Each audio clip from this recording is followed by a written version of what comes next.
6 महिन्यामध्ये एकूण 5 घरफोड्या घडलेल्या आहेत आणि 5 मधल्या 3 घरफोड्या या ओपन करण्यात गडिंग्लज पोलीस स्टेशनच्या कर्मचाऱ्यांना यश आलेलं आहे। आता जो आरोपी ताब्यात घेतलेला आहे त्यानं आतापर्यंत 3 घरफोड्या, 1 चोरी, 1 मोटरसायकल चोरी या पद्धतीनं जवळजवळ 2 लाखाचा मुद्देमाल त्याच्याकडून आम्ही हस्तगत केलेला आहे।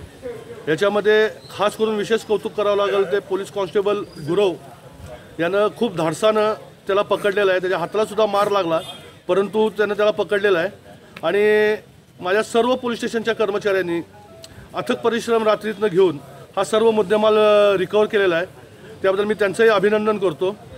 आरोपी संतोष इंगळे याचा साथीदार अजून फरारी आहे। तो फरारी साथीदार जर का सापडला, कांबळे नावाचा आहे, ज्या राहिलेल्या चोऱ्या आहेत किंवा मागील वर्षीच्या ज्या घरफोड्या आहेत त्यासुद्धा ओपन होतील आणि गडिंग्लजकरांच्या मनात मी एवढा विश्वास निर्माण करतो की जसं परवा दिवशी एकाच रात्री 8 घरं फुटली त्याचा तपास आम्ही या 4 दिवसातच लावून आरोपी आणि सर्व मुद्देमाल हस्तगत केलेला आहे। तर कुणीही नागरिकांनी घाबरून जायची गरज नाही आहे। फक्त पोलिसांना सहकार्य करा, तो आम्ही तुमच्या रक्षणासाठी सदैव तयार आहोत।